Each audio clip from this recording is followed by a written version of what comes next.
Hello everyone, myself Mr. Asif Bek, Assistant Professor in Civil Engineering Department of Tulsiramji Gaikwad Patil College of Engineering and Technology Nagpur. Today we will see the introduction of estimating costing and its requirement. This subject comes under 7th semester under Nagpur University. This is the syllabus of the subject which contains 6 units. Unit number 1 deals with the introduction and the basic terminology used in this subject. Unit number 2 gives the detailed estimate and its method. Unit number 3 gives the knowledge about the tenders and the contract. Unit number 4 is about the specification and cost accounting. Unit number 5 gives the knowledge of rate analysis, and unit number 6 gives the knowledge of valuation.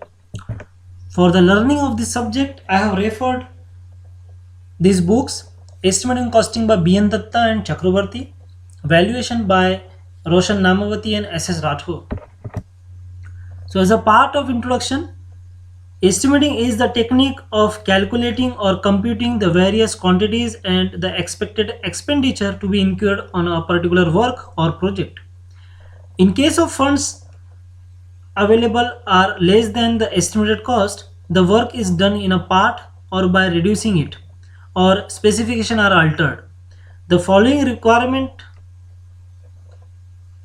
are necessary for the preparing estimate.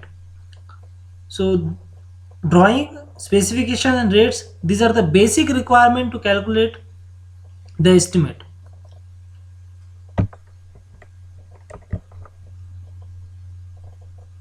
Drawing, if the drawing are not clear and without complete dimension, the preparation of estimate become very difficult. So it is very essential before preparing the estimate. Now moving toward the second requirement of estimate, that is specification.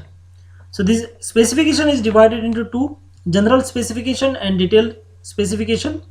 General specification gives the nature, quality, class and work and material in general items to be used in various part of work.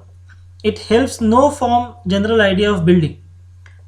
But in case of detailed estimate, it gives the detailed description of the various items of work, laying down the qualities and the quantities of material, the proportion, the method of preparation, workmanship and execution of work. Now moving towards the third requirement of estimate, that is rate. For preparing the estimate, the unit rate of each item of work are required. The following few points which we have to remember while considering the rate. For arriving at the unit rate of each item, the rate of various material to be used in the construction, the cost of transport material, the wages of labor, skilled or unskilled, of mason, carpenters, mazdoor, etc. Now moving towards the next topic of this lecture, that is purpose of estimate, or it is also called as need of estimate. So there are few purposes of this estimate. Estimate gives an idea of the cost of work and hence its feasibility can be determined, that is whether the project should be taken up within funds or not. Estimate gives an idea of time required for the completion of work. Estimate is required to invite the tender and quotation and to arrange contract. Estimate is also required to control the expenditure during the execution of work. Estimate decides whether the proposal or proposed plan matches the funds available or not.